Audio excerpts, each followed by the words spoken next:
Ďakujeme krásne a to ste tlieskali dámam z Jeronima.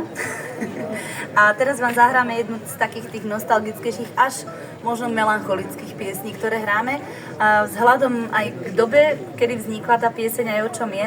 A myslím si, že túto by sme zase mohli venovať, keď už som sa tak rozšoupla s tými venovaniami.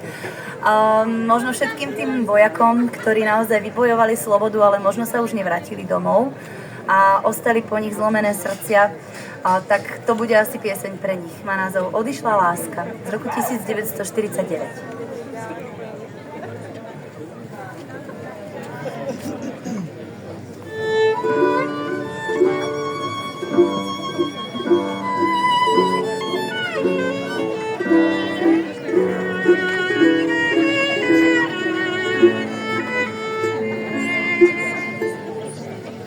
Odišla láska nevienka, len samota tichá, srdce mi zviera, žijem len spomienka.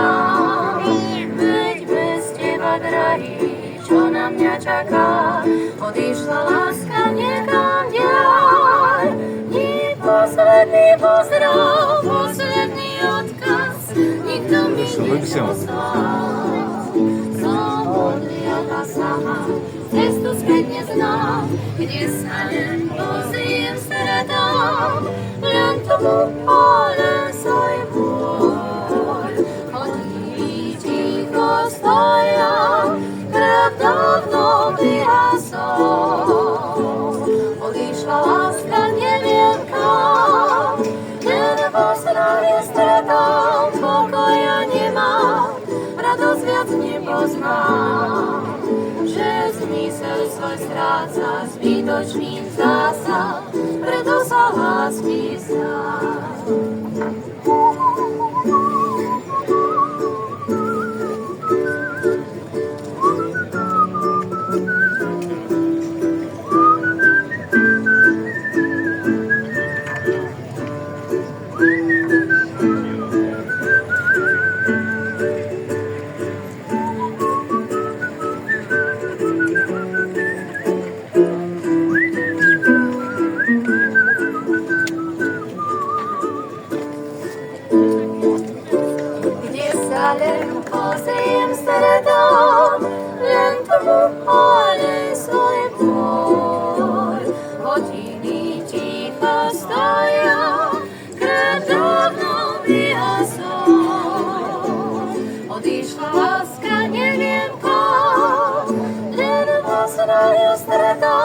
Pokoja nemám, radosť viac nepoznám.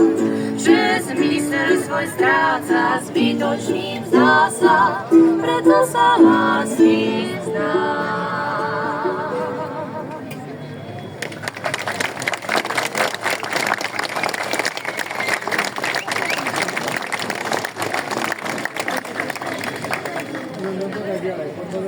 Ďakujeme krásne a vrátime sa opäť k Inke Zemánkovej a zahráme vám pieseň z roku 1940 Cvrček muzikant.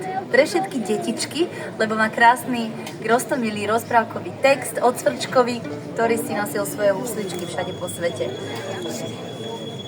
A mám tam bubenické solo.